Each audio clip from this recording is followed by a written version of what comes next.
Assalamualaikum warahmatullahi wabarakatuh. Saya Alfiania Aulia Putri, NIM 2622170 dari lokal BKE, ingin sedikit menjelaskan tentang teori konseling karir. Yang pertama yaitu teori Gisberg yang menyatakan bahwa dalam proses pemilihan karir, anak cenderung dipengaruhi oleh faktor usia. Semakin dewasa, semakin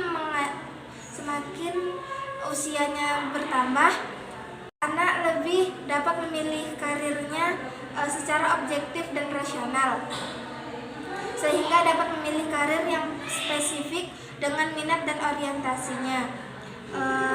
Nah, dalam hal ini Gisberg menyimpulkan ada 4 varian dalam pemilihan karir, yaitu 1. Faktor realita atau kenyataan, 2. Pengaruh pendidikan, 3. Faktor emosional, 4. Nilai individu. Ada juga tahap pemilihan karir menurut Gisberg, yaitu tahap fantasi. Anak cenderung lebih ke sembarang tanpa pertimbangan. Contohnya ketika dia mau masuk ke SMP atau masuk ke MTS, kebanyakan anak itu mengikuti teman-temannya. Nah, dari situ dia memilih karirnya secara sembarangan tanpa adanya pertimbangan apakah dia cocok masuk SMP atau MTS. Yang kedua, tahap tentatif, yaitu tahap ini belum dipertimbangkan secukupnya, yang berawal dari kesenangan saja. Dari tahap pemberian seperti kapasitas dari situ dia salah kaprah dalam memilih sekolah lanjutan dari sekolah sebelumnya. Yang ketiga yaitu tahap realitas. Nah, di tahap ini seorang individu sudah mulai mencari pekerjaan yang sesuai dengan dirinya, juga peluang kerjanya, dan sudah mulai mencoba pekerjaannya itu. Yang kedua yaitu teori Andrew. Secara spesifik, teori Andrew ini berfokus kepada pemilihan kerja berdasarkan kebutuhan psikologis yang membangun antara kebutuhan psikologis yang terbangun antara anak-anak dan orang tua mereka. Pekerjaan seseorang menunjukkan latar belakang di mana individu tersebut tumbuh dan berkembang. Contohnya seperti apabila keluarganya itu cenderung karir orang tuanya sebagai dokter, maka bisa dikatakan dia akan mengikuti jenjang karir orang tuanya. Begitu juga dengan lingkungannya. Di sini karir juga orang tua juga bisa menjadikan karir anaknya tersebut. Apabila anaknya itu di rumah dikekang atau dia merasa kenyamanan di rumah itu tidak ada, dia karirnya jarang bersosialisasi dengan orang lain. Seperti contohnya seperti anak teknik gitu kan, dia jarang bersosialisasi dengan orang lain. Kalau misalnya di rumah itu dia mendapatkan kenyamanan dan kehangatan, dia lebih cenderung bisa bersosialisasi. Contohnya itu seperti guru dan sebagainya.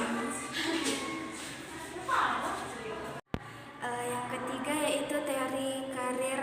Donald Super adalah salah satu teori yang sering digunakan dalam bidang konseling karir. Teori ini dikembangkan oleh Donald Super, seorang ahli psikologi dan konselor yang terkenal. Teori Super menekankan bahwa perkembangan karir adalah suatu proses yang berlangsung sepanjang hidup, telah melewati berbagai tahap perkembangan tersebut.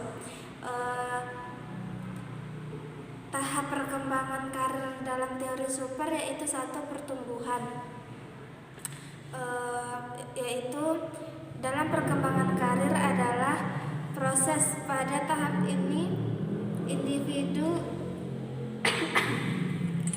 dalam masa awal perkembangan karir dan konseling menjelajahi minat dan kemampuan mereka dan mencoba berbagai pekerjaan. Yang kedua, eksplorasi, yaitu menjelajahi bidang-bidang yang lebih spesifik dalam karirnya, mungkin memulai mengambil jurusan atau melakukan pekerjaan magang untuk mendapatkan pemahaman yang lebih mendalam. Yang ketiga, pendirian. Tahap pendirian ini memutuskan jalur karir dan memasuki dunia kerja secara penuh. Pada tahap ini individu mencari pekerjaan sesuai dengan minat dan keterampilan mereka. Yang keempat yaitu pemeliharaan. Tahap pemeliharaan terjadi ketika individu telah memasuki dunia kerja dan berusaha untuk membuat karir mereka berkembang. Pada tahap ini individu fokus pada pekerjaan dan kesempatan untuk tumbuh.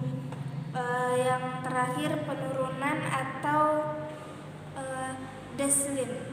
Tahap ini penurunan terjadi pada akhir karir individu pada tahap dalam perkembangan karir seperti peran pekerjaan, peran bukan pekerjaan, dan peran kehidupan bukan pekerjaan. Sekian teori yang bisa saya sampaikan. Saya akhiri. Wassalamualaikum warahmatullahi wabarakatuh.